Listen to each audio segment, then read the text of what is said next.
Oh, what the fuck are you guys even talking about? Global controls will have to be imposed, and a world governing body will be created to enforce them. Welcome to Tinfoil Hat. We go deep, homeboy. Aaron, open your mind.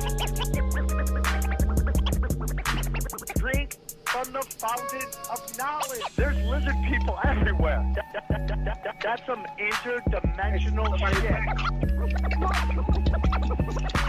Wake up, Aaron. This is only the beginning. Dude, you just blew my mind. Are you ready to get your mind blown? And look who just showed up at the last second, joining us in studio, my man, the one and only XG in the place to be. What's up? Thanks for coming, dude. And in studio is one of my best friends. He crushed last night at the Comedy Store, Mr. Eddie Bravo. Thank you, man. I appreciate it. Real quick, we're going to bring our guest in 2 seconds. We got a big show coming up, July 6th, Huntington Beach. We're at the Rec Room, myself, Eddie Bravo, XG, plus we have a friend jumping in the host. It's going to be a good show. It's going to be packed out. They're going to be showing, hopefully, the fight in the other room. So come and rock, and it's going to be great. Go to samtripoli.com. We have a ton of new shows coming up. We're coming to Chicago. We're coming to places. We're going to be Bakersfield. Indianapolis. No, I'm proud to announce San Francisco. We're coming back September 13th. We're going to be at Cobb's. And that's the business. We have a short time with our guests and a short time in the studio, so let's get into it. With great honor, I'm so excited to have this man on. He's kind of the OG of the whole truth community. He's been dropping truth bombs forever. We were supposed to have him on before. Due to miscommunication on my part, it didn't happen. So he's been kind enough to come join us again. With great honor, please welcome to Tinfoil Hat, Mr. David Icke. How are you, David? Thanks, everybody. I tell you what, I've got a towel with me, which is a real rarity in Britain because it's so bloody hot today. It's humid. You get it every day. We get it rarely. So I'm melting here. His website is davidicke.com, and he has a movie called Renegade that is out now. There was some controversy, David. You were in L.A., and they, about an hour before the screening of your movie, they canceled it. Why did they cancel it, and was it ever eventually screened in Los Angeles? Well, no, it wasn't. The thing is, if you're saying things that, shall we say, the system doesn't want people to hear, then they either tell the truth about what you're saying and demonize you that way because you're saying things that people wouldn't like, or they lie about you. So for decades now, I've been lied about in terms of what I'm saying and the kind of the spin and direction I'm putting on it. And so what happens is, we're seeing freedom of speech disappearing. And it's amazing, if you were at my side in the last few years or more, how easy that is. What happens is, and it's getting more and more difficult for me to speak in public, because someone rings the venue, in this case, contacted the venue of the Renegade premiere in Los Angeles at a aerial theater in Monaco, and obviously said, this guy's a demon. This guy's saying this guy's saying the other. Without checking with you, they just believe him. And so we had this premiere at the Aero all planned. It was for about 6 o'clock in the evening. It wasn't organized by me. It was organized by the American company that made the film. And we're about 5 minutes away from a technical through at 4 o'clock, about 2 blocks away. The phone rang in the back of the car. Producer picked it up. He's got the phone to his ear, but I can hear every word because this guy at the other end's giving it some. He's going hysterical. A sinister little interchange that went on. He said, "Is this a film about David Icke?" And the producer said, "Well, yeah, it is." "Does it put him in a good light?" Well, yeah, it comes across well. Yeah, well, we're having it then. Well, And yeah, this is people. People will see on the internet that YouTube is demonetizing this or banning that. But if you're actually, if you like, at the coalface of this, you realize just how far it's gone. You know, I was banned from Australia, literally the whole country. yeah. Ago. 2 hours, no, 4 hours. I was in LA at an airport hotel. 4 hours before my plane left to go to Australia to start, I think it was a 6-city tour. And it had been arranged for literally months, of course. I was given a visa to do it by the Immigration Ministry in Australia in September last year. 4 hours before the plane left, I'm sitting in a hotel bar in LA, and there was a message came from the Minister of Immigration, a guy called David Coleman, saying, we're revoking the visa. Cost us £30,000. What's that? Best part of $50,000 because of all the. Oh my God! And you get none of that back.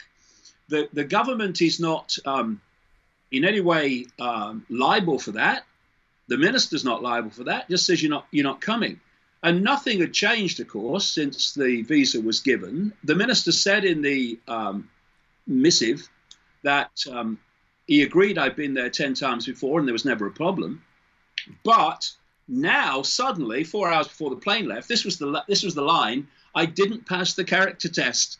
And that means that I'm saying something that the government doesn't want people to hear. And perhaps even more sinister, two of the reasons that were given was that I had unacceptable opinions on vaccinations and unacceptable opinions on the hoax, as I would claim it to be, of human-caused climate change.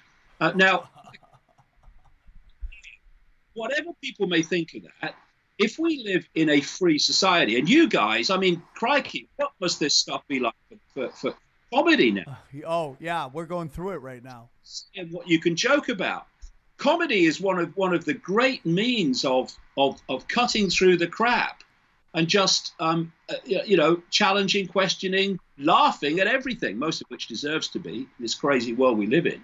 So we've reached this point now where one side of an argument, which the government, the system, the state, whatever you want to call it, I would call it the cabal, wants people to believe, and anything that challenges that narrative is now being banned. People are being banned, and of course, the Silicon Valley, the devil's playground, is now of this censorship, and people better realize pretty damn quick where this is going, because this is going to a point that, and this is where it's meant to go. I have this saying: know the outcome, and you'll see the journey.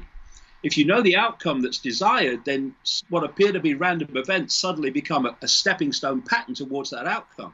And the outcome they want is that no one will ever hear anything or see anything that is not approved by government, approved by the state. And that's the stepping stone we're going towards all the time. And it's getting faster and faster, and someone needs to call it out. For sure. I couldn't agree more. We're dealing it right now with a comedian in New York. Louis C.K. did a set, and people come out. We've done shows places where we've had our lives threatened. They didn't show up, thankfully, but they're not just like they're trying to portray it as they're trying to get rid of the right, when in reality they're trying to silence truth to power. They're trying to get people, and we're always right. That's the problem, man. I mean, like, whether you want to get into global warming or all that vaccination, we tell you what's going on, and then over time, we're proven right. And everybody's already moved on to the next thing, so they never just sit around to basically acknowledge that we had gotten right. I want to get into something real quick because I know we have a short time. We have a friend of ours. I'm not gonna say his name, but he's slowly coming to our side. Last night he basically said, "I'm a full-blown conspiracy theorist now," and we started talking about, if you had to, let's start at the top. Who do you believe runs everything. And, we just found out that Queen Elizabeth she declared she's related to, the Prophet Muhammad. And I go, this is insanity when we find out she's related to Muhammad. All the presidents of the United States are related but one. How is that possible? Like, what's the power structure? Let's just very quickly just take this whole idea of conspiracy theory and conspiracy theorists. That's the great dismissing line for anything that's different from the norm. It's conspiracy theory. Well, the vast majority of it is provable fact, actually. But where did that come from? The terms conspiracy theory and conspiracy theorists came into widespread use because of the CIA. The CIA contacted major media organizations, you can see the documents on the internet, in the 1960s and urged them to use the terms conspiracy theory and conspiracy theorists to discredit those incredibly lunatic people that think that President Kennedy was shot in the forehead by a bullet from behind. Didn't believe that one bullet went through loads of different people, changing all that stuff. They didn't believe that. And of course, they shouldn't believe it because it was a nonsense. But that was where it came from. That's how conspiracy theory and conspiracy theories came into widespread use, and it's still being used. And it's a reflex action. Someone says anything that's different to the norm, conspiracy theory. Some of us were talking about weapons of mass destruction in Iraq before the invasion as being a complete hoax, a complete lie. We were called conspiracy theorists, but they didn't find them. Now, in this whole thing about how the world's controlled, it goes into some very deep areas, and I would say, in the end, from my research of 30 years, it goes out of this dimension. But in the world that we see, the world that we experience, there is a global web which works like this. At the center, you've got what I would call the spider. This is the inner sanctum of the global secret society network, and the people that are in there, you almost certainly won't know in the public arena. Then the strands in the web immediately around the spider, they are the most exclusive secret societies. Most of them don't even have names because they're much harder to track then. And then you come out, still in the hidden, coming out from the spider in the web, and you hit the secret societies we do know about. And I'm talking about the inner sanctum of them, not everybody. The Freemasons, the Knights of Malta, the Knights Templar, the Opus Dei, the inner circle of the Jesuit order, and so on. And then you come out and out and out, and you meet a point that I call the cusp. And this is where you have organizations that are kind of semi-secret. You kind of know they exist, but what they do is not publicly known. And we're talking there about the Council on Foreign Relations in America that has driven American foreign policy since it was formed in 1921. The Bilderberg Group, the Trilateral Commission, again created by the Rockefeller family and Zbigniew Brzezinski, Jimmy Carter's former national security advisor, and the Club of Rome. This is an interesting one in relation to global warming. The Club of Rome was created in the 1960s to use environmental concerns as an excuse to transform human society. And I'm talking to someone who used to be a national spokesman for the British Green Party. I care about the environment, but I don't care about being lied to and the environment used to transform society into a centralized global state, which is what is being suggested to save the world from something that's actually not happening. So the next stage after these cusp organizations, which are groupings of people in banking, government, business, government administration, intelligence, media. Through that, we head into the world of the scene. We see government agencies. We see what we see on the news, what governments do, what banking systems do, what corporations do, what Silicon Valley does. And they appear in the world of the scene to be completely random and unconnected. But the major society transforming ones, if you look at the pattern where they're taking us, you need to go back to the spider because that's where it's coming from. And in this way, what Silicon Valley is doing and what governments are doing and what the global warming movement is doing are actually all connected because there is a global agenda to turn human society literally into a mirror of Orwell's 1984. And I was writing about this 30 years ago, and look at it. 1984 is unfolding before our eyes all the time. And so it's not happening randomly, it's happening by design. And this is the structure that allows one central point to dictate global policy in terms of the way society and the direction society goes. And so when I've been around the world, into country after country after country, year after year after year, I see the same things being introduced, the same changes taking place, often justified by the same excuses, overwhelmingly so. Even the wording of the legislation can be almost a mirror in country after country. Now, that only happens because it's centrally controlled and centrally dictated. And it's this web of secret societies that allows that to happen. When at the top, is it Queen Elizabeth? Is it the Jesuits? Or is there an 8-foot? What about the Vatican? How high is the Vatican? Well, they're all involved in this. You see, if this whole cabal, this whole he's going to say it, conspiracy. He's not something that started 5 years ago or 50 years ago. This goes back literally thousands of years, and it's been a process of, basically in its foundation form, of constantly centralizing power. And I'll come to the Vatican in a minute because that's very relevant to what I'm about to say. So you start off in tribes, and the people of the tribe decide what the tribe does. You then bring a vast number of tribes together, or at least a significant group of them, and you call it a country. Now, a few people at the center of the country, the nation, is now dictating to all the former tribes. And in Europe, with the European Union, we've now had the nations now centrally controlled by unelected dark suits. We have these trade groupings, which are basically centralization of power. And this has been the constant process, fewer and fewer controlling more and more. And of course, a long time ago in this process, we gave a name to it: globalization. Globalization is simply the centralization of power in the hands of the few over more and more and more. And like I say, it goes back thousands of years. So if you want to understand the Vatican, you've got to understand Babylon. Because if you go back to Babylon, which is basically the spiritual home of this cabal in so many ways, they actually worship in their rituals the religion of Babylon.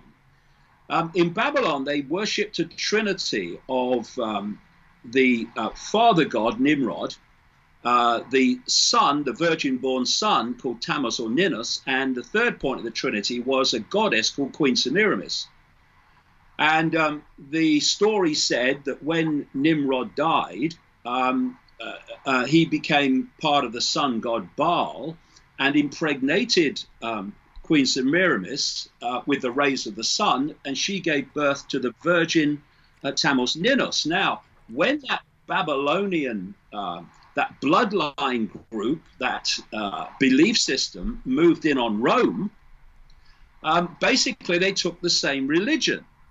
And so what Rome created was their version of this Babylonian religion, which was the father god, the virgin-born son, and instead of Queen Semiramis at the other point, they had the Holy Ghost or the Holy Spirit, which Christianity symbolizes as a dove, which is how Semiramis was symbolized in Babylon. And all the characteristics and traits and names that were given to Queen Semiramis in Babylon, like Queen of Heaven, Virgin Mother, were given in the Roman version to the character of Mother Mary. So what you had was an outward expression of this Babylonian religion, where instead of literally drinking the blood and eating the flesh, as they do in Satanism, and they did in Babylon, and this cabal still do in their satanic rituals, amazing as it may seem to people who are hearing this for the first time, they have the rituals of drinking the blood as red wine and as bits of biscuit, you know. Yeah, yeah. acceptable version of what in the background, in the shadows, in the very dark places, these people actually literally get up to. And so it's something that has moved through thousands of years, but has just continually centralized power to the point now where we're heading to the ultimate point of power, because this is where it's been heading. And that is connecting the human mind, the human brain, to artificial intelligence. So artificial intelligence becomes the human mind. It becomes human thinking, human perception, human emotional response, or what would pass for it then. And so we're looking in the face of this end game that has taken thousands of years to get there.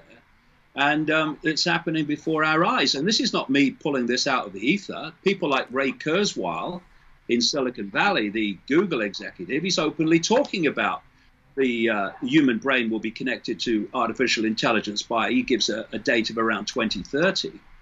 And artificial intelligence is taking over everything. Look at it. You know, they want artificial intelligence cars, artificial intelligence lifestyles in every form. And that will control human society. It already increasingly is. So here's the question. Who's controlling artificial intelligence? Because once you have artificial intelligence literally controlling everything and becoming the perceptions of humanity via the connection to the human mind, which is where they're going, whoever controls artificial intelligence controls everything, the entirety of human society. So if you look at the story, they've started way back and more centralized power to the point now where the ultimate centralization of power, which is the control of human perception at source, AI, is basically looking us in the face. So as we get into this, we see like NASA, we've seen like global warming, vaccinations. These seem to be all giant money grabs. Eddie, we were talking about last night, your perception of Earth. Is it do we live on a ball? Do we live on a flat plane? Is this well, similar? Before we get into that, William Cooper, author of Behold a Pale White Horse, he believed he worked for the Office of Naval Intelligence. He was in charge of preparing briefings for Navy admirals and stuff. And in these preparations, and he was putting documents in logical order for these briefings, he came across an operation called Operation Majority. And it had a project in there called Project Red Light, and it was all alien stuff about reverse engineering, crash UFO technology. So at first he thought, "Oh my God, this is real. I mean, UFOs are real." I'm looking at these briefings, and then he began to realize that they wanted him to leak it, and that there's been an operation going on where they're trying. He basically believed that the technology was real, but the extraterrestrial part of it was nonsense. And he got balls deep into researching everything about UFOs, and he realized that since at least 1917, he thinks probably before, that there's been an ongoing operation to prepare us for an artificial extraterrestrial invasion, and that's supposed to be the ultimate way to usher us into a one world, totalitarian, socialist government. And so he basically believed that, all these space movies and comic books so when you look at Roswell, 1947, the end of World War II, 1945, Operation Paperclip, we bring in all the Nazis. The Nazis were already scaring their people with fake UFOs. They were making fake UFOs and trying to scare their people. So it seemed like when we brought over the Nazis and Werner von Braun, it seems like they were like, you guys need to step up your alien UFO game. So Roswell happens, and all these movies and comic books, and then you look at like E.T. and Star Trek was created by Freemasonry, and Star Wars, and then you look at children's programming. I got a 7-year-old, and it's just space down his throat all day, space, space, space. And then you look at the origins of like the Big Bang, and people think the Big Bang was invented by some astrophysicist when it was actually a priest. A priest from the Vatican came up with the Big Bang theory. So little by little, you start to think like, wait a minute. And then now on CNN, they're pushing aliens all over CNN. So that's a big red flag right there. What do you think about the fake alien invasion? Do you think Bob Lazar is being told Oh, let him out type of thing? Yeah, that's possible. I think Bob Lazar is like William Cooper who didn't figure it out. Like William Cooper figured it out that they wanted him to leak. Because look at Bob Lazar puts on a Netflix documentary and then he's on JRE and he's still alive. And all he claims is like that he's his like friends got in trouble. I believe Bob Lazar believes what he saw. Your I thoughts, believe that. I think David? they set him up. Your thoughts? What do you think about? The truth I find in my life is never black and white. It's always a shade of grey. And when I've talked about there being a non-human element, and not necessarily extraterrestrial in terms of what that conjures in people's mind, but a non-human element to this human structure of control. I should be saying, see, told you, when, as you rightly say, we're now seeing the American Navy being much more laid back about, we're seeing all these craft and we can't explain them and all that stuff. But I'm not. I'm the opposite. Because if you look at the night sky and you're looking at a tiny fraction even of the Milky Way galaxy when you do that, you see all those lights and all that apparent distance. The idea that we're alone on a planet which, according to mainstream science, compared with the projected size of the universe, planet Earth is the equivalent of a billionth of a pinhead. So the idea that we are alone and there's not other life out there, for me, crosses the line of insanity. But if we're going to understand what's going on and we're going to be streetwise, then we have to look at evidence and we have to look at who benefits from believing this or believing that. And I absolutely agree with you. There is an agenda which could quite possibly be played, which is to fake an alien invasion. Because I've just been talking there about what it's all about. It's about the centralization of power, politically, militarily. They want a world army. They want a world central bank. They want a world currency, which I've been saying for decades is designed to be just digital money, no cash at all, and look at the way that's going.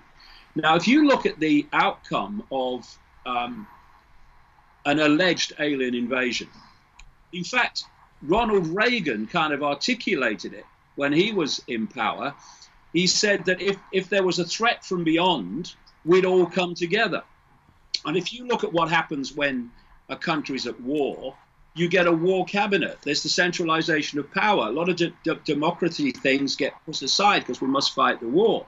What would happen if a fake alien invasion was played and people believed it, is you would have the ultimate excuse to centralize power on a global level, military power, all power, to react to this threat. And I think that there's a very good chance that is waiting in the shadows to be played, yes. And that's why whatever subject you're dealing with, whether it's extraterrestrials or UFOs or whatever it is, you have to keep one step back and keep streetwise. Never mind, this is telling me what I'd like to be true, or telling me what I've said is true. Who benefits from this? So what is the reason that this is happening? So yes, there is non-human life out there. Of course there is. But is there a plan, an agenda to use the fake alien invasion to justify centralization of global power? There's a very good chance that's the case, yes. And there's lots of evidence to support that over the years. Now, what do you believe about in regards to the moon landing? Do you think NASA faked the moon landings? Well, I think that they have technology. You've just mentioned it. They have technology that is way beyond the space shuttle, and way beyond anything that we see in the public arena. And it's because they have that technology that they can, it's like I've been saying for years, just because you see a flying saucer doesn't mean it's flown by an alien. It's a very good chance it's flown by a human out of somewhere like Area 51 or something, because they have this technology. And this is one of the things that is very, very important for people to appreciate. Whatever the cutting edge of technology we see in the public arena, it's way behind what they have in the shadows. Yeah. But as far as proof, though, do you believe that Buzz Aldrin and Neil Armstrong made it to the moon? I don't know. You haven't looked into it? I don't know. Not in the way that I've looked at loads of other things, but I don't know. But all I can say is at that time they would have had technology that was way beyond what they claim to have got there in. I think there are many questions about it. I think there's loads and loads of questions about it. But it's not something I've taken a lot of time to look at. Do you know what I have looked at though is what the moon is. What is the moon? What is the moon? Well, I was minding my own business as usual many years ago. And what happens in my life is a subject will come up, and then out of nowhere, like a new one, and suddenly information about that subject is coming at me from all angles. And this happened with the moon. And I read a book called Who Built the Moon by a couple of researchers who were looking at the extraordinary anomalies in the moon. There are so many anomalies that can't be answered about why this is, why that is, why this is. And then I read an article by two Soviet scientists, members of the Soviet Academy of Sciences, which is actually written as long ago as 1970, where they were suggesting that all these anomalies could be answered in one fell swoop if the moon was not a natural body.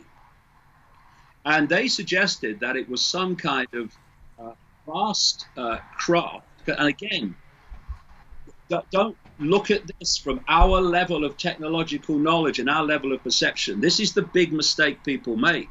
They start out by what is happening here as being the arbiter of what is possible. That's a big mistake. What is possible, the arbiter of what is possible, is that which through evidence makes sense. And when you look at this article by these scientists, it made a heck of a lot of sense.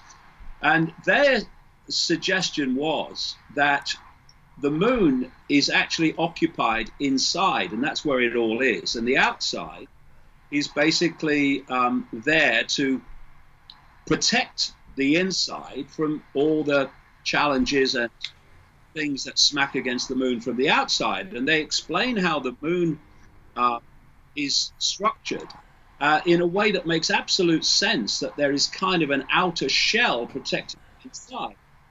One of the things that they point out, and many others have pointed out, for instance, is the craters go down at kind of almost a uniform level, a uniform depth, no matter how big they are, i.e. how big the thing that hit the surface or whatever made them, pretty much the same. And what these scientists were saying is that's because you go down so far and bang, you meet this this resistance, which is what the moon is created with to protect the inside.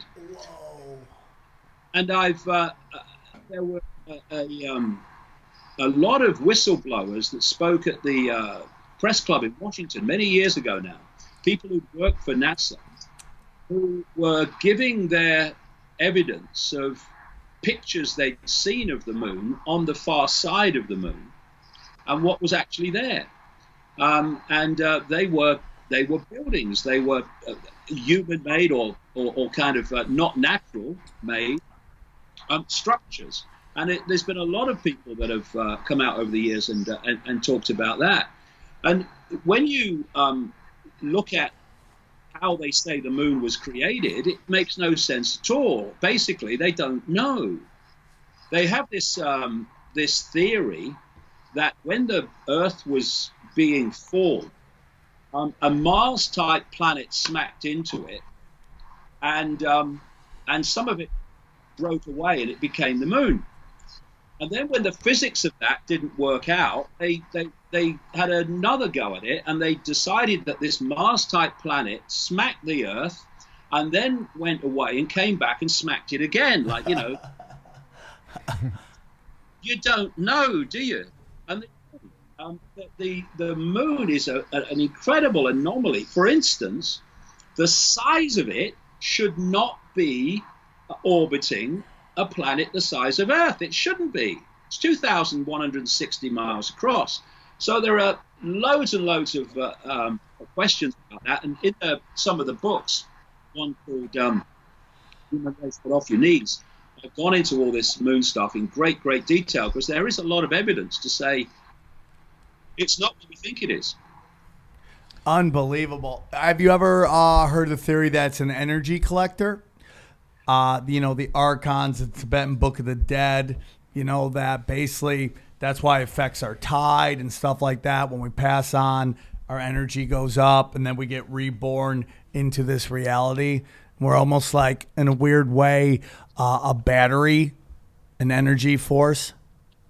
Well, I think we are. I mean, it'd take a long time to explain this from my point of view, but let's put it this way. When Morpheus holds up the battery in the Matrix and says the machines have turned humans into one of these, he was speaking a very profound truth when I explain this in my books in great detail. The thing that keeps people in perceptual servitude more than anything is the way that the nature of reality itself has been suppressed. If you said to most people, is the world solid? They'd say, well, of course it is. If you look at it, however, through quantum physics, etc., you find that the world is not solid at all. It's just energy that is vibrating slow enough to appear to have a state of solidity. And the world that we think is outside of us and solid is actually in here. You know, it's the very same principle. And interestingly, this technological world that is unfolding around us now is mimicking the very reality that we experience in what we call life. If you have a Wi-Fi field of information, a radiation field of information, well, where is it? If it's in your studio now, where is it?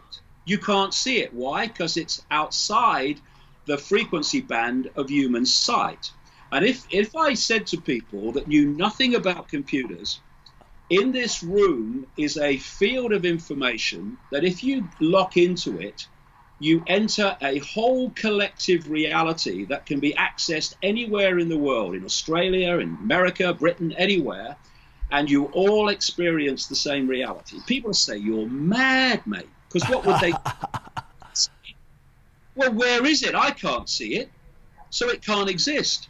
But because today people know about Wi-Fi and they know about computers, if you say, you know, there's a field of information in this room, radiation information in this room, and if you lock your computer into it, you can pull it onto the screen, people will say, well, yeah, of course you can. I know about Wi-Fi and computers. Yeah, that's right. And the only difference there between you're mad, that's crazy, man, and yeah, I know about that, yeah, is knowledge. It's knowledge of the existence of Wi-Fi and the knowledge of the existence of computers. Now, if you take the human body, what I call the biological computer, to be like the computer I'm talking about, the one in front of me now, and you take Wi-Fi to be what I call cosmic Wi-Fi, which is the waveform information level of this reality on which from which everything comes, the information from which everything is manifest, then what we're doing is taking that waveform information and we're decoding it through the five senses into holographic information, which is all in here. Just like the computer I'm looking at now, what I'm looking at is inside the computer. And this world is inside us. If you look at the five senses, what do they do? Take the ear, that's a classic example, but they're all the same. It takes waveform information called sound waves. It turns the ears turn it into electrical information. They communicate it to the brain, and the brain then decodes it into holographic information, the information that we think is the world around us. Whether it's the taste senses, the touch senses, the sight senses, they're all doing the same thing, decoding waveform information like Wi-Fi in a computer into the reality we experience as around us, but actually is all in here. And so when you come from that perspective of reality, it's not like the perception of solidity, where if you believe in a world of solidity, what's the first thing that you are dealing with? Absolute, complete limitation. There's almost nothing you could do in a world of solidity. But when you are dealing with a world that's malleable, that can react to perception, can react to thought, because it's waveform information, it's not solid matter, then this starts to explain, if you play it through, all these apparently so-called paranormal things that mainstream science says not possible. Why is it not possible? Because you can't do that in a solid world. No, but the world's not solid. So paranormal things become explainable once you realize the world is not solid, that basically it's energy, decoded energy, and not actually solidity. Recently, you were asked about flat Earth, and your answer was, how would we know? So to me, my answer is, I've not looked at it. I'm open to anything if the information stands up.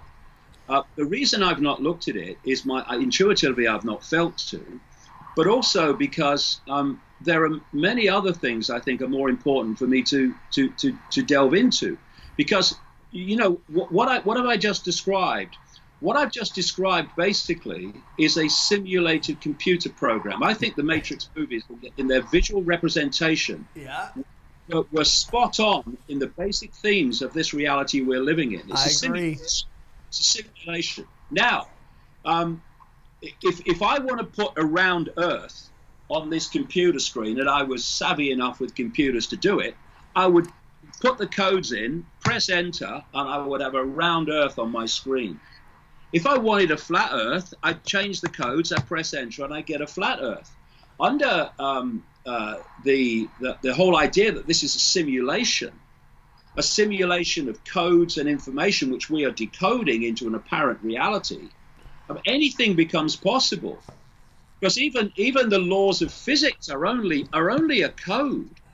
You know, the laws of physics. I mean, if you have a computer program and you write a computer program with specific laws of that computer program, what are they in our reality? They're nothing more than that computer program's laws of physics. You want to change the laws of physics and have a different way that the computer program works? Change it, you've got a different law of physics. And that's why, for instance, you know,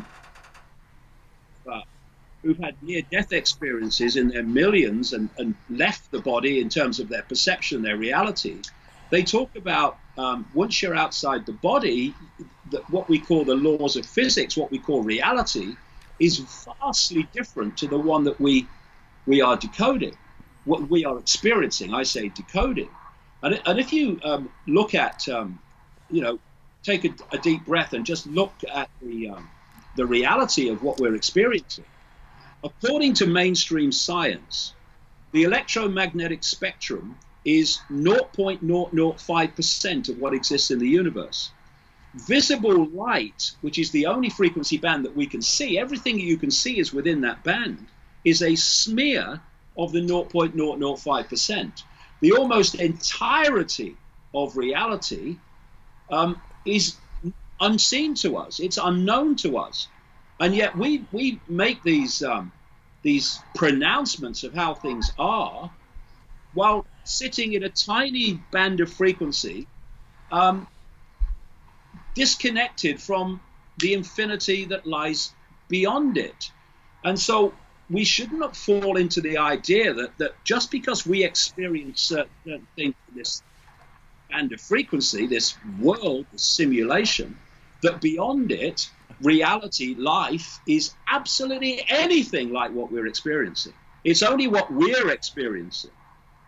And if we're judging possibility out there from what we experience here, we're never going to get there. We're never going to get there because we'll always be saying, not possible, load of rubbish. Anything is possible. It could be a holodeck. It could be... Changing the subject real quick, what do you think about Q and Trump? What was the first word? Q. You know how there's Q Anonymous in America? We have this whole thing where we're supposed to be getting this inside information about what's going on versus the Kabul, that Trump is supposed to represent a change, whether it's military intelligence versus the Kabul. You're not familiar with the Q movement at all? No, I've already come across that. No. Okay. All right. Okay. What do you think about what Trump's doing?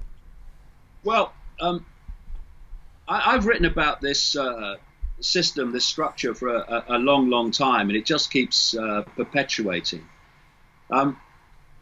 People talk about the government, and they perceive that as the next bloke in a rosette who appears as something called a president or a prime minister. That's not the way it works. They're the here today, gone tomorrow, come and go people. The real government is the permanent government. Now, I've been writing about this now for nearly 30 years, and suddenly the deep state becomes almost common parlance. The deep state is not the permanent government, it's part of the permanent government. The permanent government is that structure that controls the banking system. It comes out of the secret societies I described earlier.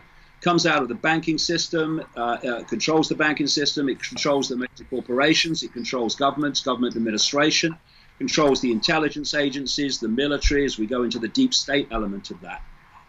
And that's always there. If you're going to follow how the world's controlled, look at what's always there. And no matter who comes and goes, that's always there. And for instance, in the Republican Party, you have a group known as the neocons or neoconservatives that control the Republican Party. They controlled Bush, for instance, during the post 9/11 period. In the Democrat Party, you have another group that I call the Democons that control the Democratic Party. I'm talking people like George Soros and such like. And the thing to understand is that if you go one step back into the shadows, the neocons and the democons answer to the same master. They answer to this permanent government. So whoever comes and goes as apparent Democrat or Republican presidents, that permanent government is always in power.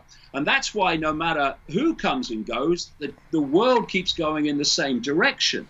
So, quick one.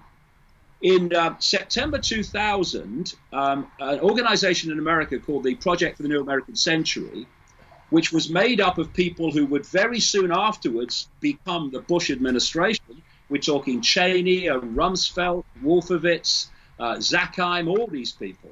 They produced a document which was demanding that American forces fight what they called multiple theater wars in a list of countries to regime change those countries. Those countries were Iraq, Libya, Syria, Iran, Lebanon, North Korea, China, and so on.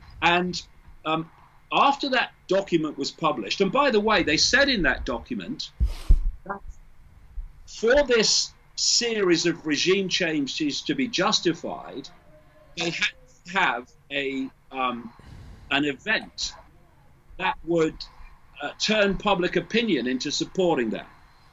And this was the wording in that document, September 2000. The process of transformation, or this regime change, would necessarily be slow, absent some catalyzing and catastrophic event like a new Pearl Harbor.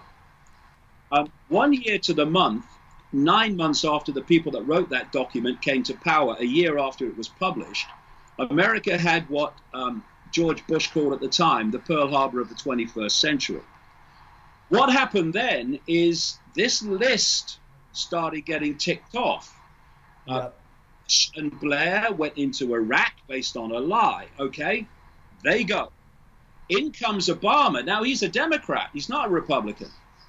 And in came David Cameron in Britain, who's a conservative, not a Labour Party man like Blair claimed to be. But they pick off Libya and then start the process of regime change in Syria, which only Russian intervention has stopped. Then they go, and in comes Trump. And now look what's happening here with Iran. What you have, therefore, is a process of what, no matter who's in power, Republican or Democrat, the same process, the same direction of society continues.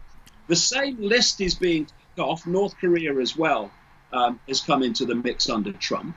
And it's because the permanent government is driving this and not the cut here today, gone tomorrow politicians. For instance, the man driving the Iran, wanting an Iran war is John Bolton. Yeah. Security advisor of Donald Trump. He was a member of the Project for the New American Century that produced this document in September 2000. So if people want to see who's running America, any other country too, come to that, look at that structure that's always there. Don't look at the here today, gone tomorrow people, because they're just pawns in a game that most of them don't even understand, though some will.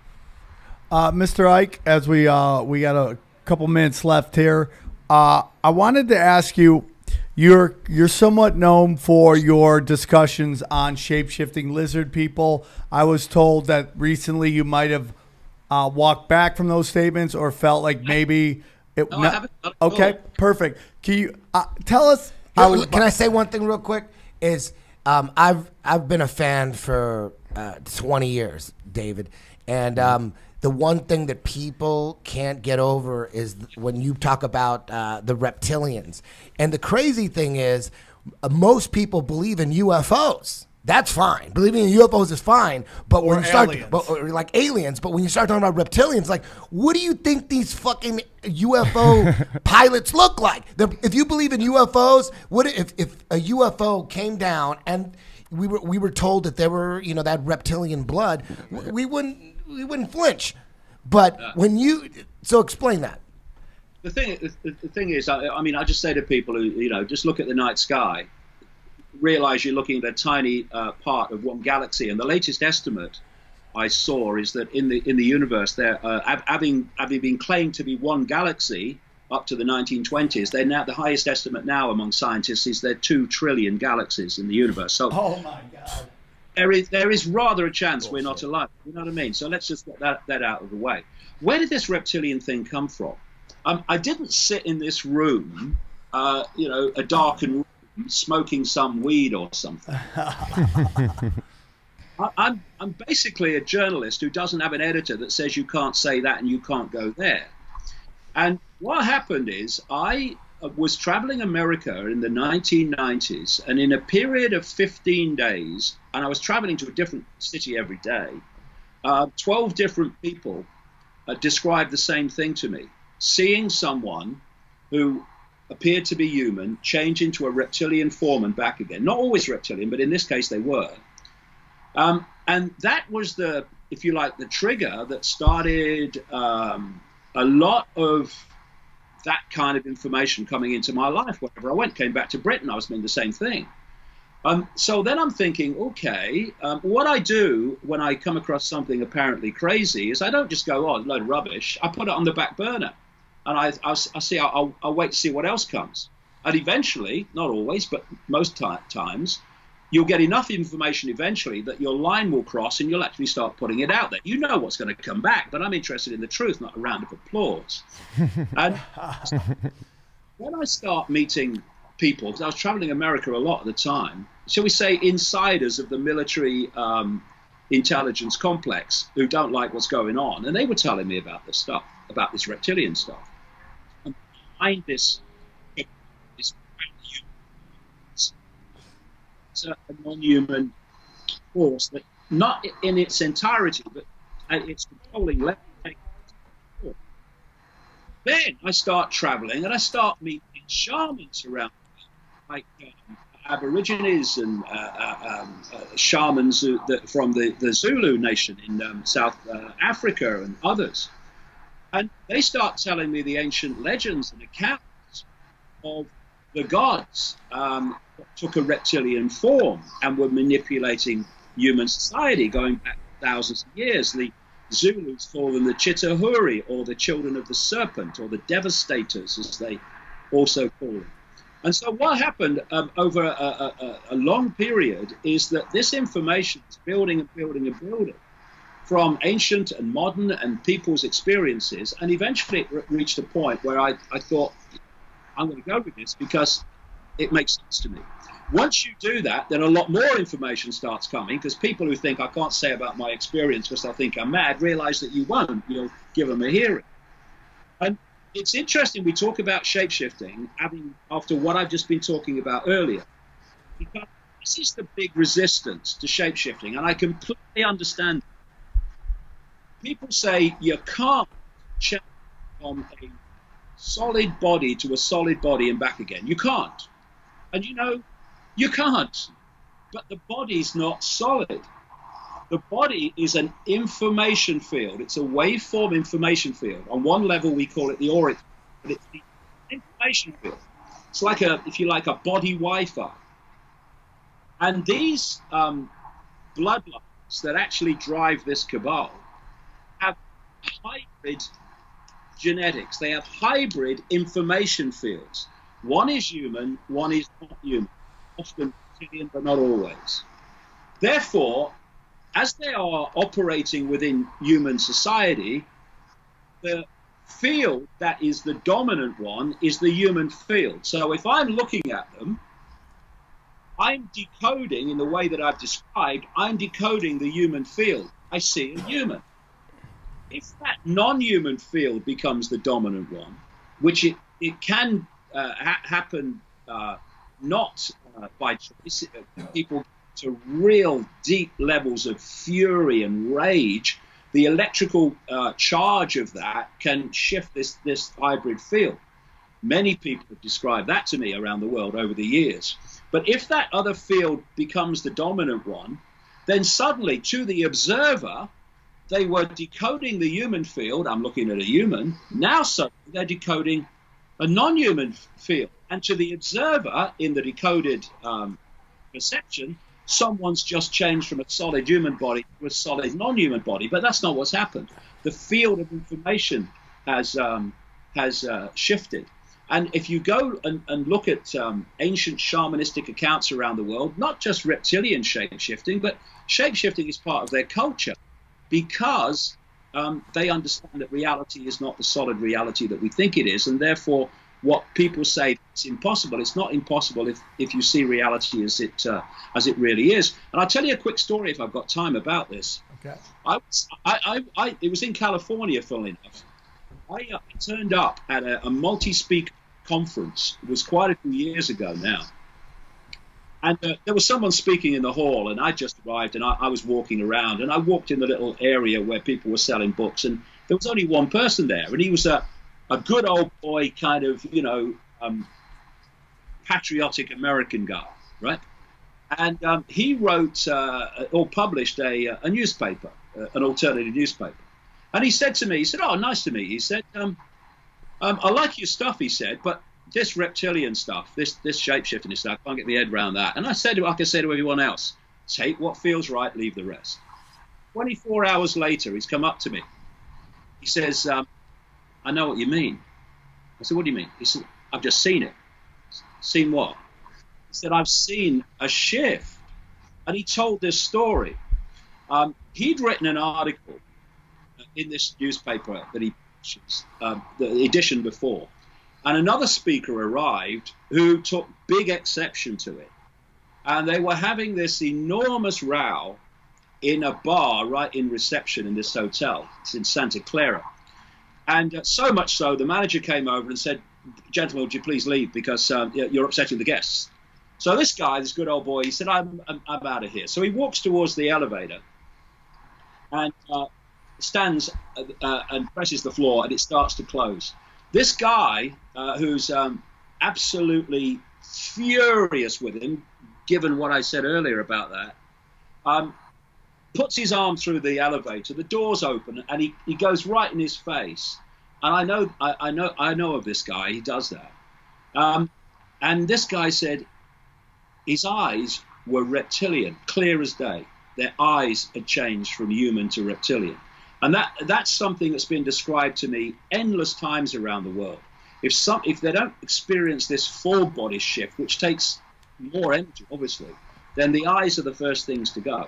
And they take on a reptilian look, not a human look with a round pupil. And I've been told so many stories around the world by so many people that were totally unconnected to each other. And in the end, you say, look, I've got so much information. I've had so much confirmation. The only reason that I won't put this out is I know what people will say. Well, I don't give a damn what people say. I'm not interested in what people say in terms of they have a right to their opinion, but not a right to stop me having mine. And so I'm interested in what's happening. And I can tell you after 30 years, and you guys have done research as well, so you'll know as well, this world is not just a little bit not like we thought it was. This world is nothing like we thought it was. And only when we realize that can what's really happening in the world start to make sense, because it doesn't at the moment to most people. David, I can't thank you enough for coming on the show. You were absolutely excellent. You came, you saw, you kicked a whole lot of ass. And I'm so thankful that you would spend a little time with our little show. His movie is Renegade. His website is davidike.com. Man, I appreciate it. I hope you do some speaking engagement in Los Angeles, because I'd love to hear you talk for a long period of time. I'd love to talk everywhere. But suddenly it's more difficult. It must be because I'm saying something right. That's usually the case. Thank you so much for coming on. We appreciate you. You're wonderful. We'll do it again, hopefully down the line. Eddie Bravo, XG, I love you guys. Icon, thank you guys so much. And we'll see you guys soon. Take care. Welcome to Tinfoil Hat. We go deep, homeboy. Aaron, open your mind. Drink from the fountain of knowledge. There's lizard people everywhere. That's some interdimensional shit. Wake up, Aaron. This is only the beginning. Dude, you just blew my mind. Tinfoil hat, tinfoil hat, tinfoil hat.